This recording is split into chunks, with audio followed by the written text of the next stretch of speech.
நாங்கள் என்ன செய்கிறோம்னு கூட நாட்டில் இவ்வளவு வேலை நடக்குது, இதை கூட கவனிக்காம நீ அங்கே என்ன பண்ணிக்கிட்டு இருக்க? நாட்டில் அரசியல் நகர்வுகளை கவனிக்காம என்ன வேலை? அப்புறம் நாடு எப்படி இருக்குது? படித்தவர்கள் இவ்வளவு பேர் இருக்கிறீங்க. அப்போ ஒரு நாட்டில் தேர்தல் நேரத்தில் யார் என்ன கட்சி என்ன செய்யுது, என்னென்ன கட்சி என்னென்ன கருத்துக்களை வைக்குதுன்னு கூட கவனிக்காம அப்படி இருக்கிறவங்ககிட்ட போய் என்ன திரும்ப திரும்ப சொல்கிறீங்க? அறியாமல் இருக்கிற மக்களுக்கு நீங்கள் கற்பிக்கலாம், பொறாமையில் இருக்கிற மக்களுக்கு ஒன்றும் கற்பிக்க முடியாது, ஒன்றுமே தெரியாது. அது ஒன்றும் அது இதுக்கு மேலே இதை தாண்டிய கருத்துக்களை எடுத்து வைக்கிறதுக்கு இனி ஒருத்தன் வரணும். நம்ம அவ்வளவு ஆகச்சிறந்த கோட்பாடுகளை எடுத்து வச்சு போகிறோம்.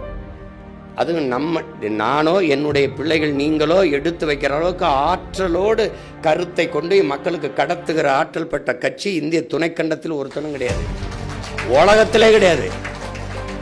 தன்னுடைய உள்ள கிடங்கில் இருக்கிற என்ன கருத்துக்களை எடுத்து மக்களின் இதயத்துக்கு நெருக்கமாக கடத்துற ஆற்றல் எத்தனை கட்சியில் இருக்கு? எல்லா கட்சியிலும் இருக்கிறவன் என்னைய மாதிரி நான் தான் பேசுற மாதிரி இருக்கு. தூரத்தில் பார்க்கும்போது பார்த்தா என்னைய மாதிரி கையை காலை அழைச்சு பேசிட்டு ஒருத்தன் யார் நம்ம பேச்சு மாதிரி இருக்கணும். பூரா பயிலும் போட்டு போட்டு தாக்க அதே மாதிரி கை வச்சு பேசிட்டு இருக்காங்க. புரியுதா உங்களுக்கு?